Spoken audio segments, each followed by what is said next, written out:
जय हिंद आप सभी को। आज हम क्लास 9th ज्योग्राफी का चैप्टर 3 जिसका नाम है ड्रेनेज यानी कि अपवाह भूगोल का अध्याय 3 पढ़ने वाले हैं। तो चलिए शुरू करते हैं। सबसे पहला हमारा यही मुद्दा उठता है कि ड्रेनेज ये जो शब्द है अपवाह, इसका मतलब क्या होता है।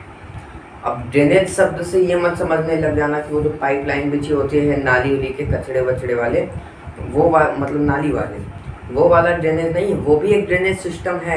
लेकिन यहाँ पर जो हम ड्रेनेज सिस्टम के बारे में बात करेंगे वो होगा हमारा नदी वाला, यानी कि ड्रेनेज सिस्टम यानी कि रिवर सिस्टम।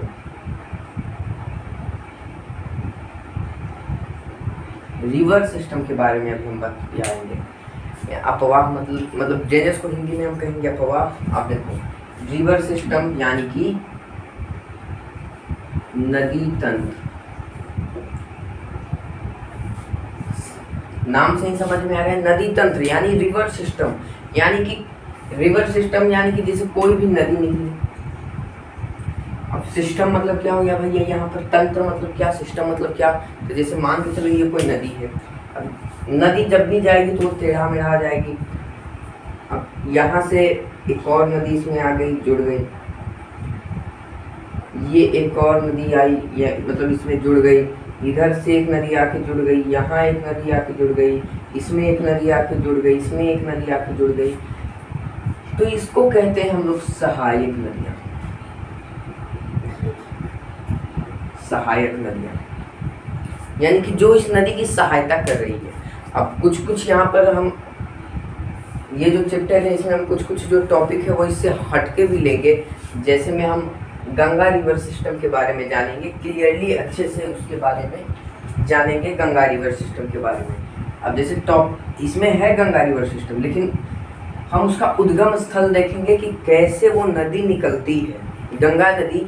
अब कुछ लोग बोलते हैं कि गंगा नदी गंगोत्री से निकलती है, वहाँ से ऐसा नहीं, वहाँ से अलकनंदा और भागीरथी के संगम से ये बनती है। अब भागीरथी नदी है, भगीरथ नदी जब निकल मतलब गंगा का ही पर्यायवाची शब्द बनाया माना जाता है भगीरथी को। अब वो नदी जब निकलती है तो अलकनंदा के साथ संगम करती है देवप्रयाग में। उससे पहले भी 5 प्रयाग है, कर्ण प्रयाग, रुद्र प्रयाग, तो इसे बहुत 5 प्रयाग है। उन सबको हम लोग को देखना, मतलब वो जैसे अलकनंदा की सहायक नदियाँ, भगीरथी की सहायक नदियाँ, ये सब देखेंगे। अब देखो रिवर सिस्टम यानी कि जैसे अभी हम आपको ये बताए थे, तो मान के चलो ये कोई जैसे हम 2 नदी बनाते हैं, एक यहाँ से निकल रही, एक का उद्गम यहाँ से हो रहा है, और एक मिनट इसको रेड पेन से बनाते हैं, एक का उद्गम यहाँ से हो रहा है और यहाँ पर दोनों मिल रहे हैं। अब देखो हुआ क्या कि मान के चलो इन दोनों की गहराई, अब ये एक और हम यहाँ बना लेते हैं, और यहाँ से ये जो रिवर निकलेगी ये इधर गई, ये इधर गई, चलते चलेगी। चलो इसमें दोनों मिला देते हैं, हम रेड भी इसमें मिला देते हैं, ये ऐसे गई इसमें मिले, ये समझो। अब यहाँ पर भी हम एक नदी बना रहे हैं,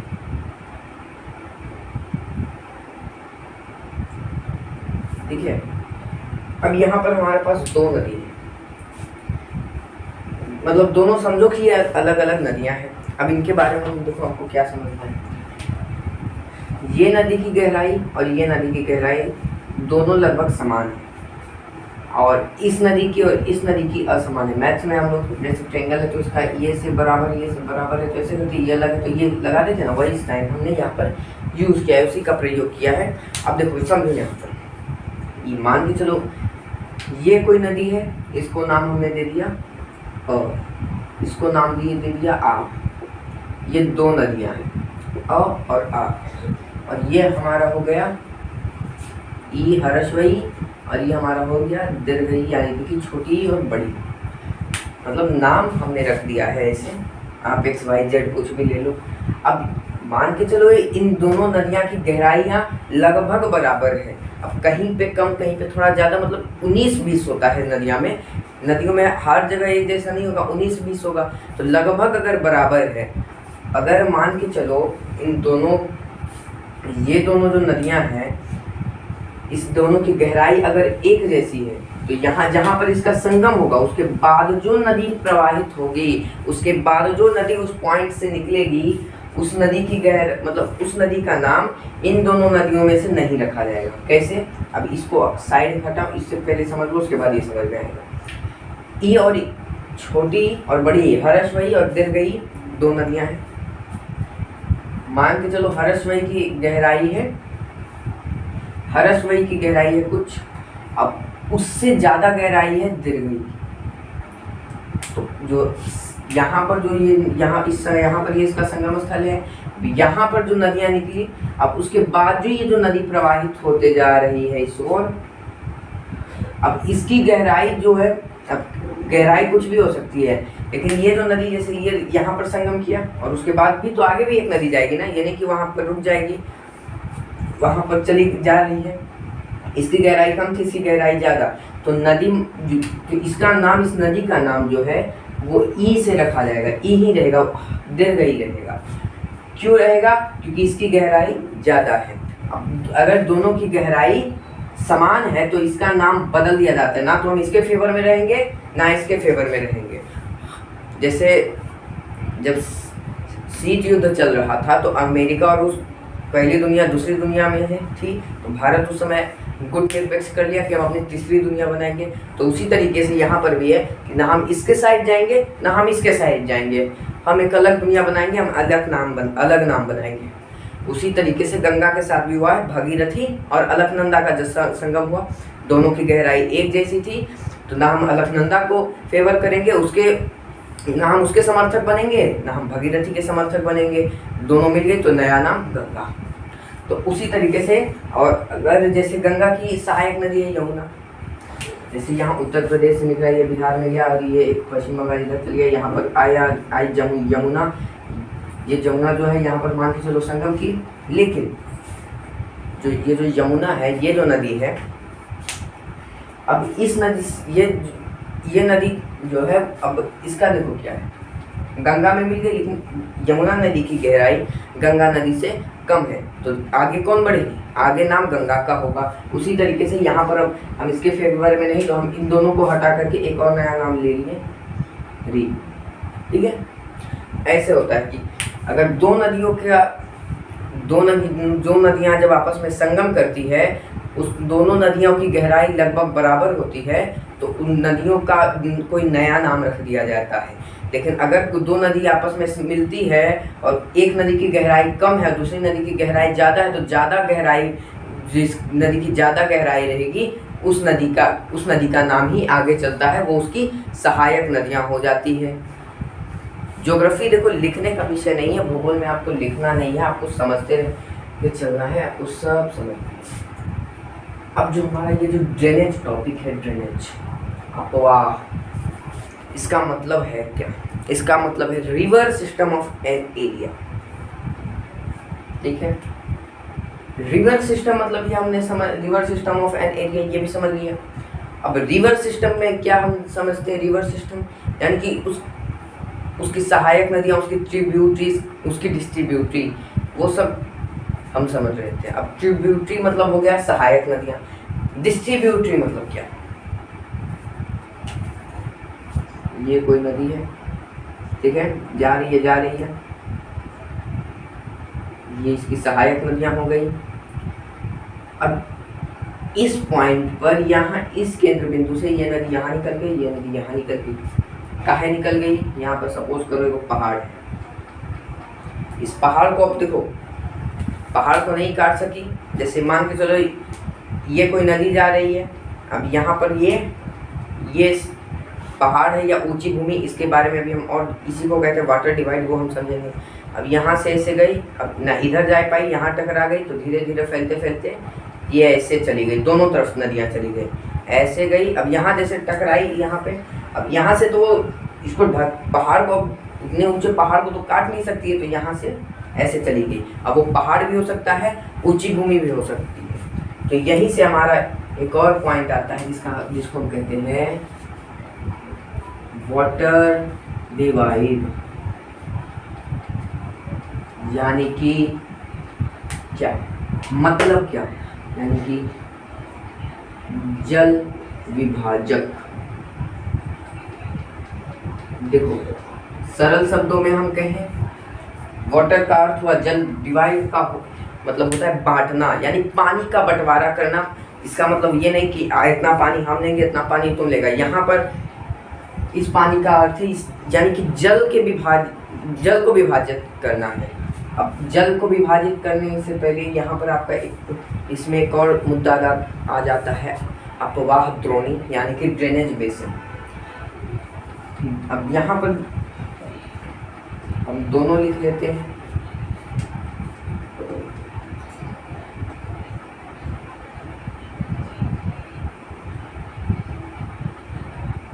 ड्रेनेज बेसिन,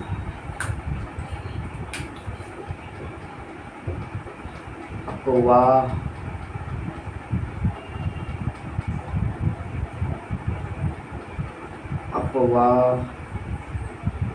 द्रोणी। अब मतलब क्या है, दोनों का मतलब अब सुनिए। ड्रेनेज बेसिन, अभी हम आपको ट्रिब्यूटरी और डिस्ट्रीब्यूटरी इसीलिए बताएं कि वो ड्रेनेज बेसिन है।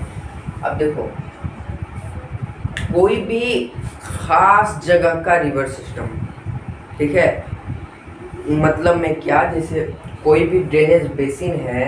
अपवाह द्रोणी, आपने बेसिन शब्द सुना है, बेसिन शब्द का मतलब क्या होता है, तो बेसिन शब्द को हिंदी में कहें तो हम इसको हम द्रोणी कह सकते हैं। अब इसका मतलब हुआ क्या, कोई भी ऐसा ड्रेनेड एरिया, ये एनसीईआरटी बुक का डेफिनेशन है, मतलब इसका मतलब है ड्रेनेड एरिया,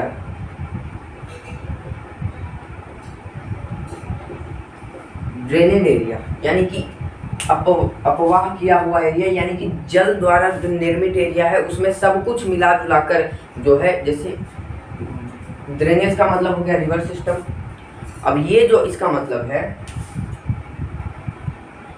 ये नदी निकल गई, ट्रिब्यूटरी डिस्ट्रीब्यूटरी जो है ऐसे वैसे, ये वो यहाँ से निकल गई, इसका इधर निकल गया, ऐसे हो गया, सब बन गया। अब यही जो इलाका बना रहा है, सपोज करो ऐसे बन गया, ये बन गया, ये जो इसका जो क्षेत्र है, ये जो एरिया है, यही हमारा कहला जाता है ड्रेनेज बेसिन, यानी कि drained area is known as drainage basin.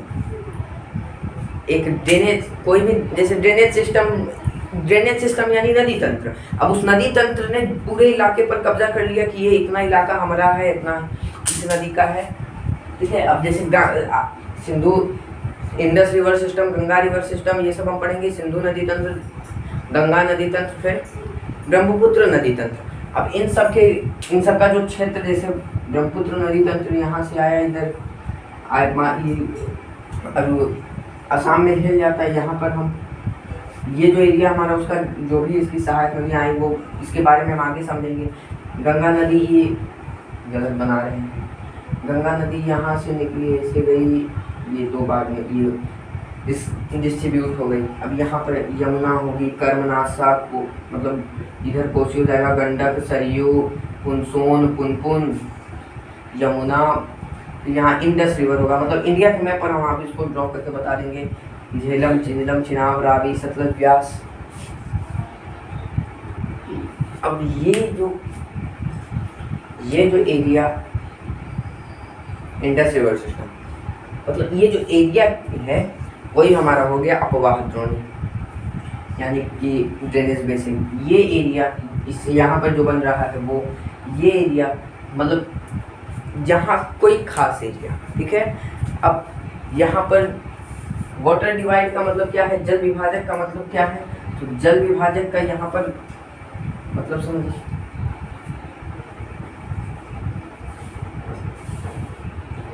any elevated area such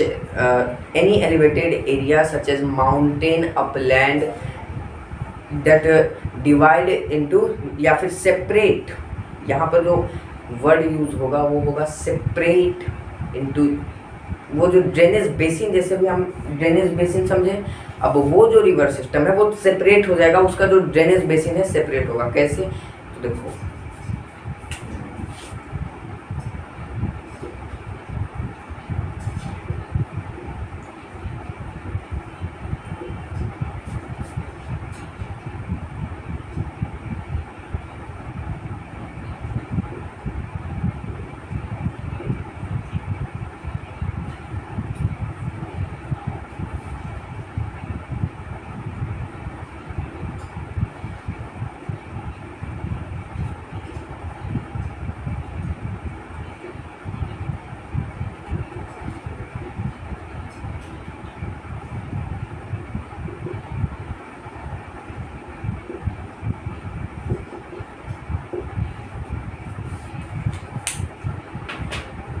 बहुत साधारण परिभाषा है, आराम से समझ जाएंगे। कुछ शब्द को याद कर लो, एलिवेटेड एरिया, माउंटेन, अपलैंड तो याद ही रहेगा, सेपरेट, ड्रेनेज बेसिन याद है। Any elevated area such as mountain and upland separate to drainage basin is known as water divide. कैसे? कुछ हमारे सर के ऊपर से निकल गया, कुछ पल्ले नहीं पड़ा, कुछ समझा दो अच्छे से। देखो,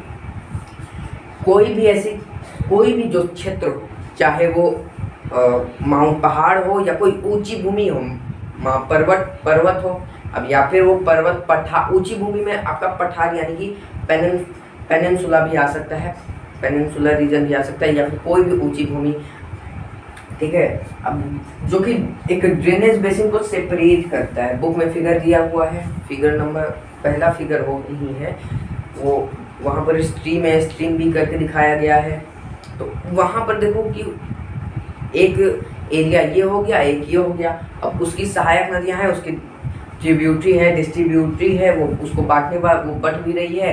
अब कोई ऊंची भूमि है, पहाड़ है, कुछ भी हो, अब वो उसको बराबर भागों में बांट दे रहा है। अब यहीं से हमको एक चीज़ याद आ गई कि जो पुराना एनसीईआरटी का बुक था, पुराने एनसीईआरटी के बुक में आपको ये जो इसका जो पैटर्न दिया हुआ होता था कि वो नदी कैसे ट्रेवल करती है, उसका पैटर्न दिया रहता था। लेकिन अब वो हमारे सिलेबस से रिड्यूस हो चुका है, ख़त्म हो गया है, तो हम उसको नहीं पढ़ेंगे।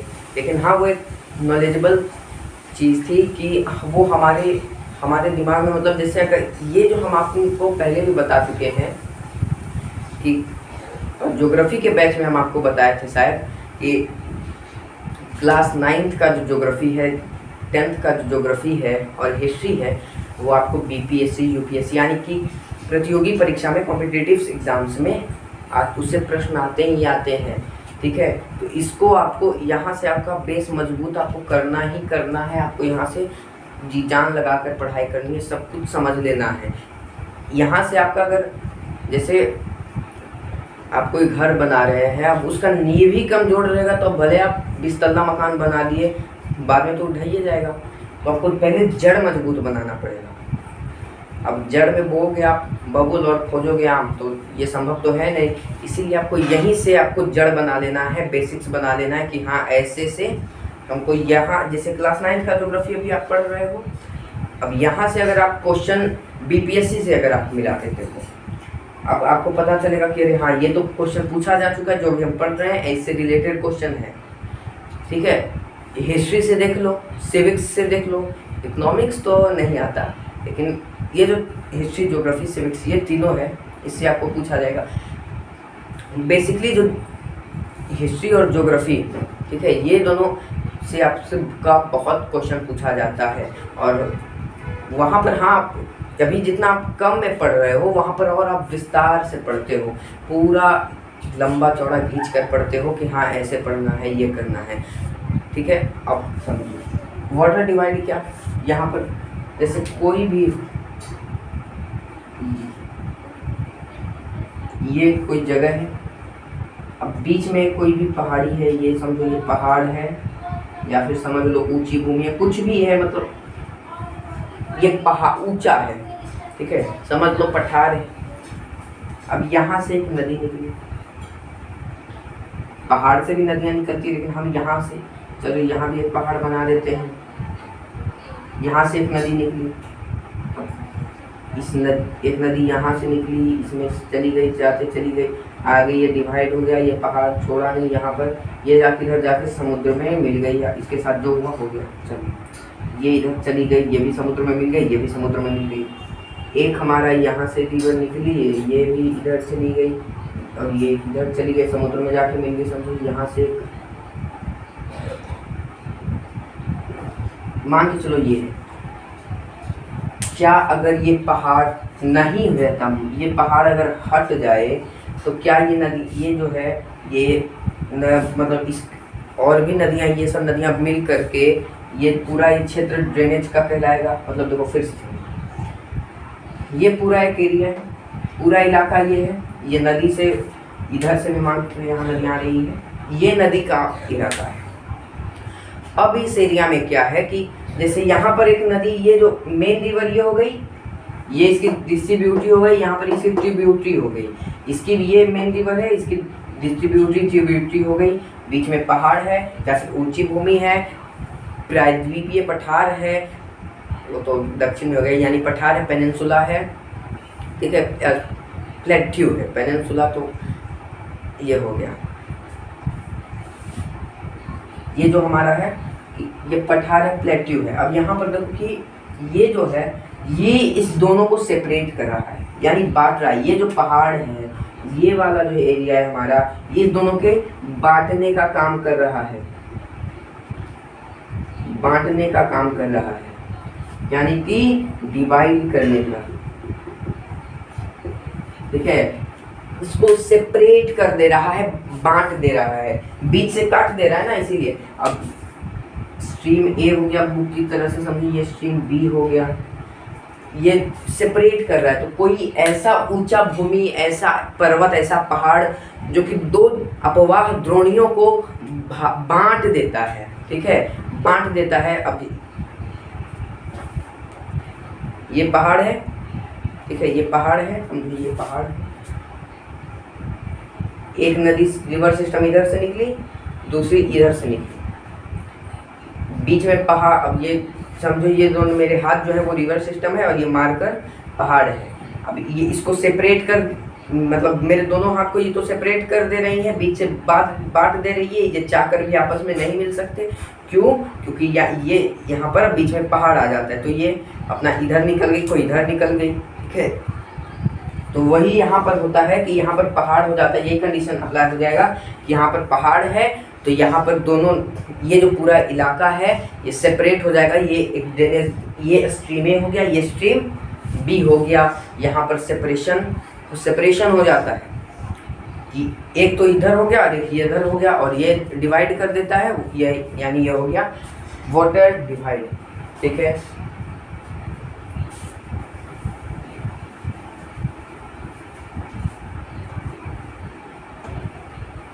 अब एक बार इसको रिकॉल करो, इसकी पुनरावृत्ति करो, इसको रिकॉल करो, इसकी पुनरावृत्ति करो। सबसे पहले ड्रेनेज क्या होता है, आंख बंद करो। ड्रेनेज क्या होता है? ड्रेनेज का मतलब हो गया, मैं भी आंख बंद करता हूँ। ड्रेनेज मतलब रिवर सिस्टम, उसके बाद यानी river system of an area, किसी भी क्षेत्र का नदी तंत्र। ड्रेनेज बेसिन क्या होता है? अपवाह द्रोणी। अपवाह द्रोणी यानी कि जो पूरा जो रिवर सिस्टम है ना, उसका पूरा एरिया, उसमें इंक्लूड कर दो ट्रिब्यूटरी, डिस्ट्रीब्यूटरी, सब कुछ मिला करके, ये हमारा हो गया ड्रेनेज बेसिन। वाटर डिवाइड क्या हो गया? कोई ऊंची भूमि हो, कोई पहाड़ हो, कोई एनी अपलैंड जो है, कोई भी हो, और उसको आपस में, मतलब जो कोई भी क्षेत्र, रिवर, कोई भी रिवर सिस्टम हो, मान के चलो 2 रिवर सिस्टम है, अब कोई 2 रिवर सिस्टम है, उसको बीच से, मतलब बीच से कहीं से भी उन दोनों रिवर सिस्टम को डिवाइड कर देने वाली, डिवाइड करना यानी कि वाटर डिवाइड, यानी कि जल विभाजन, सेपरेट कर देना, ये हो गया। अब नेक्स्ट जो है हमारा वो है कि इंडिया में रिवर सिस्टम कैसा है, ठीक है, ड्रेनेज सिस्टम इन इंडिया। ये जो ड्रेनेज सिस्टम है, अब हम इसको डिस्कस करेंगे इंडिया में।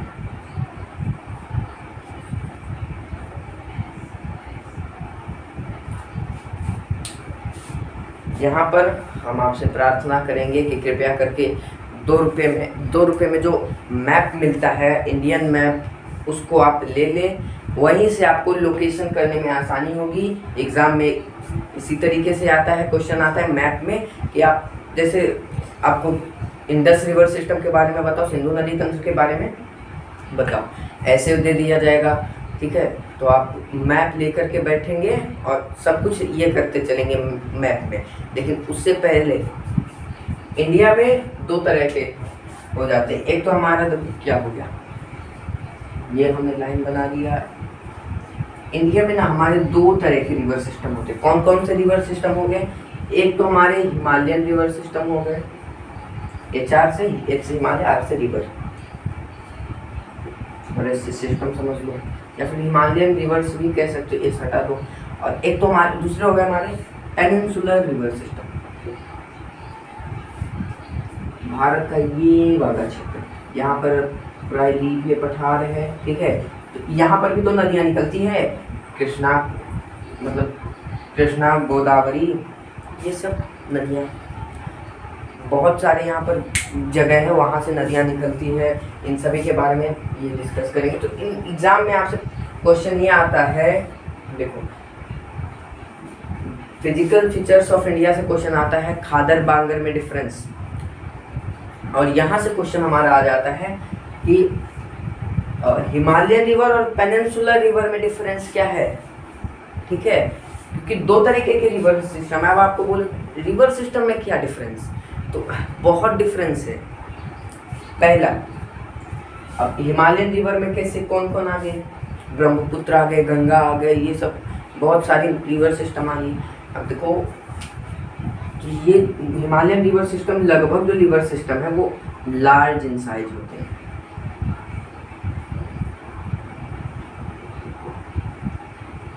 ये तो हमारे लार्ज इन साइज हो गए, ये हमारे हो जाते हैं स्मॉल।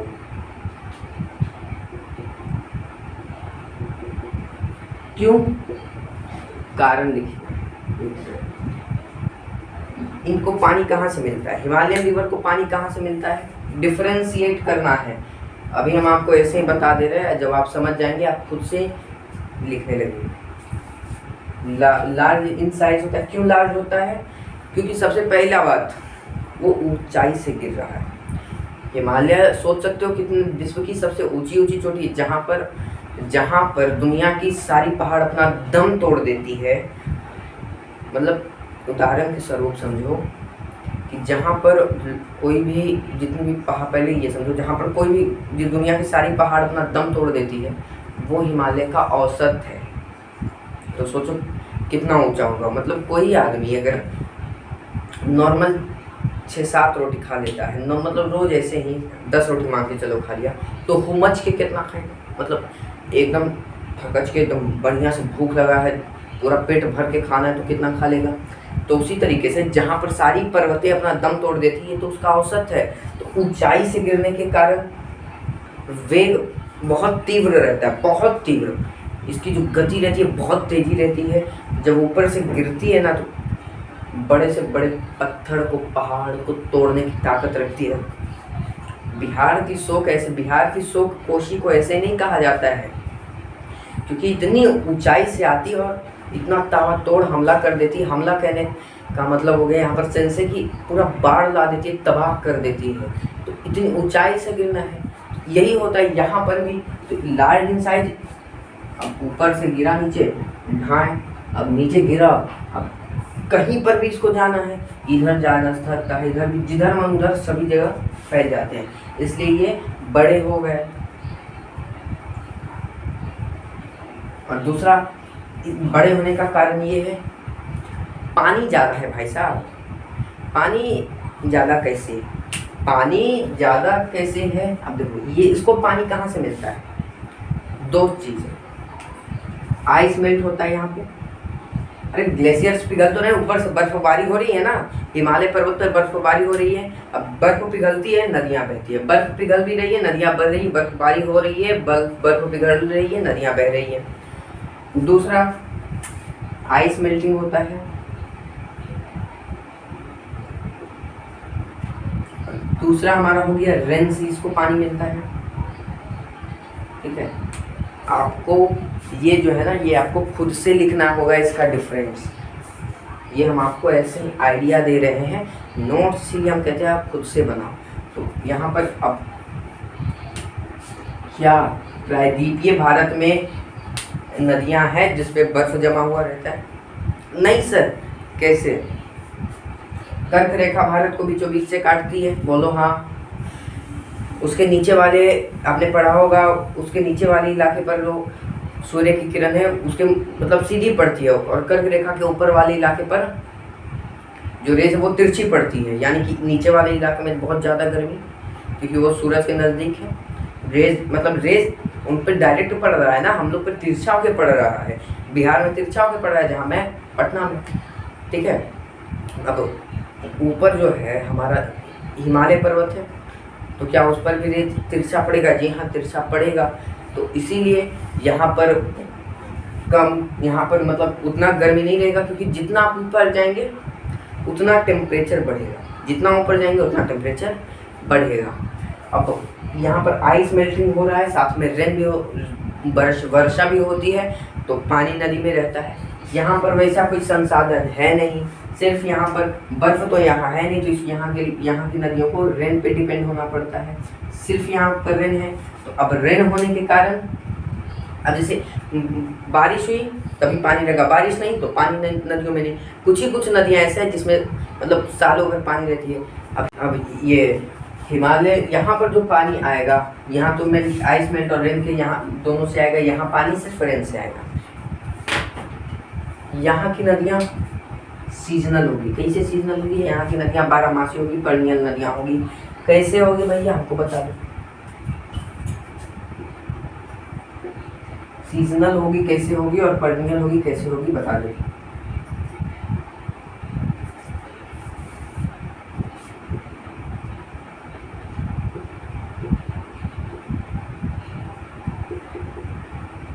कैसे होगी हमको बताओ। पर्नियल का मतलब यहाँ पर है 12 मासी, सीजनल का मतलब सीजनल में, मतलब यहाँ पर मोस्टली ऑलमोस्ट रिवर सीजनल है, क्योंकि वर्षा पे डिपेंड है। पानी पड़ा तो हाँ वहाँ पे पानी रहेगा, पानी नहीं पड़ा तो नदी में पानी नहीं। यहाँ पर जैसे एक तो अगर बरसात के मौसम में पानी पड़ेगा, ठीक है, लेकिन आइस मेल्ट तो हमेशा से सदी मतलब हिमालय पर्वत 11 करोड़ साल पुराना है, उस समय से होता आ रहा है ना, उस समय से बर्फबारी, तभी तो नदियों में पानी है। तो उतने लंबे समय तक बर्फबारी होती मतलब हमेशा रोज बर्फबारी होती रहती है। रोज बर्फबारी होने के कारण नदियाँ पर्नियल है। कैसे है? आइस मेल्ट होगा तो इसमें हमेशा पानी रहेगा, ठीक है, लेकिन इस नदी यहाँ पर वर्षा पे डिपेंडेंट है, इसलिए अगर पानी पड़ा समझो, लेकिन धूप ज़्यादा है, नदियाँ सूख गई, तो यहाँ पर पानी नहीं, यानी कि किसी एक सीजन में, जैसे अभी बरसात चल रहा है तो अभी वहाँ पर पानी होगी, लेकिन यहाँ पर हमेशा 12 मासी नदियाँ हैं। हिमालय की ज़्यादातर नदियाँ 12 मासी है, लगभग नदियाँ 12 मासी है। यहाँ की कुछ नदियाँ 12 मासी है, लेकिन लगभग ज़्यादातर नदियों में पानी मतलब एक ही सीज़न में पानी होता है, बाकी सीज़न में पानी समाप्त हो जाता है। तो ये था हमारा हिमालयन रिवर के वे और इसमें डिफरेंस। इसका एग्जाम्पल क्या है इसका, दे दो एग्जाम्पल इसमें भी और इसमें भी। इसमें सबसे बड़ा एक उदाहरण तो हमारा गंगा हो गई, गंगा, इंडस, ठीक है, कोसी, मतलब घाघरा, गंडक, सिंधु तो हो गया, सिंधु, सतलज, व्यास, बहुत सारी नदियां हैं, ठीक है। क्या क्या उदाहरण हो गए? गंगा हो गया, इंडस हो गया, कोसी हो गया, घाघरा, सरयू सबको याद रहेगा, याद तो रहना ही। रामायण 2020 में क्या कर रहे थे सब लोग? रामायण देख रहे थे। रामायण में क्या? रामायण में भगवान श्री राम की जो नदी थी, जैसे कृष्ण भगवान है, हमेशा स्नान जो भी खेलना कूदना सब कुछ उनका होता था यमुना नदी में, और भगवान श्री राम का होता था सरयू नदी में। तो सरयू नदी याद रख। यहाँ पर एग्जाम्पल में देखूँ, यहाँ एग्जाम्पल देखूँ, यहाँ की जो मतलब ये जो हिमालयन से रिवर निकलती है वो है, यहाँ हो गई हमारी कृष्णा,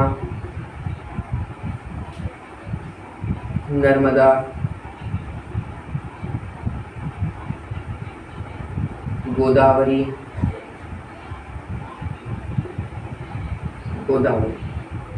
ETC, बहुत सारी नदियाँ हैं, कितना लिखोगे, ठीक है। आपको कुछ का उदाहरण दे देना है, उसके बाद जब हम और नदियाँ पढ़ाएंगे, इनकी सहायक नदियाँ वगैरह इंडियन मैप पर, तब आपको ये पूरा सब कुछ समझ में आ जाएगा। हिमालयन और पेनिनसुलर रिवर के बीच का डिफरेंस क्लियर हो गया। अब हमारा है मैप का टॉपिक। तो वो जो है मैप का टॉपिक है, अब हम उसको हम नेक्स्ट वीडियो में करेंगे, नेक्स्ट पार्ट में करेंगे।